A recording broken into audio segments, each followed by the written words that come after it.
Good day to you all. நாம் ஒரு மொழியை கற்க வேண்டுமாயின் நம்மிடம் இருக்க வேண்டிய அத்தியாவசியமான பண்பு இடைவிடாத பயிற்சி, constant practice.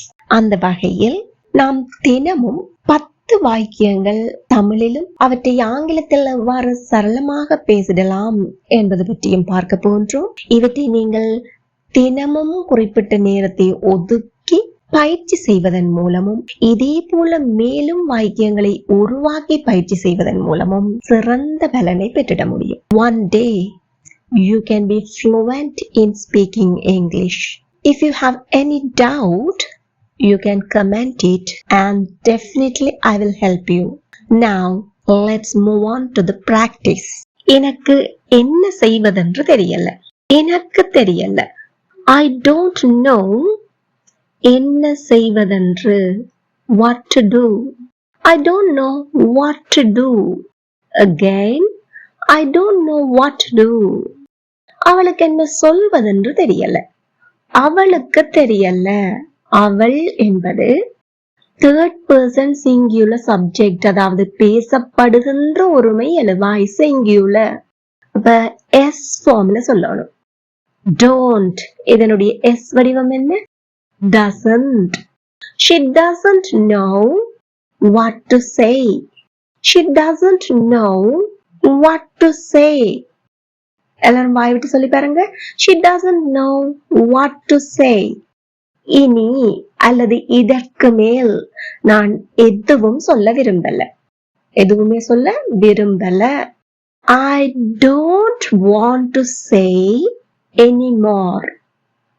I don't want to say anymore. Anymore என்றால் என்ன? இதற்கு மேல், இனி என்ற அர்த்தத்தில் வரும். இதற்கு மேல் அவன் எதுவும் தர விரும்பல. எதையுமே தாரத்துக்கு விரும்பல. He doesn't want to give anymore. He doesn't want to give anymore.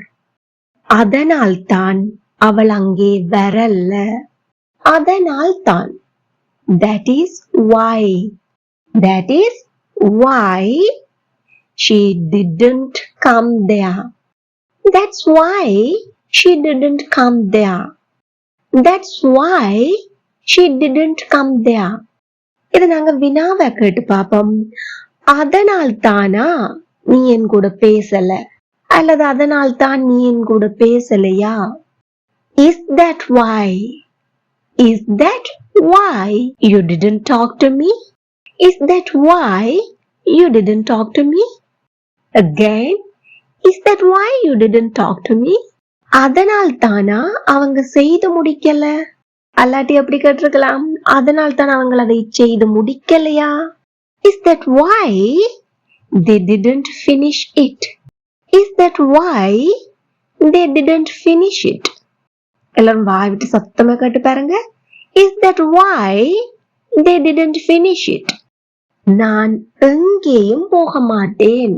நான் எங்கேயுமே போக மாட்டேன். என்னுடைய விருப்ப தெரிவென்ன? போக மாட்டேன் என்பது. எங்கேயும், anywhere.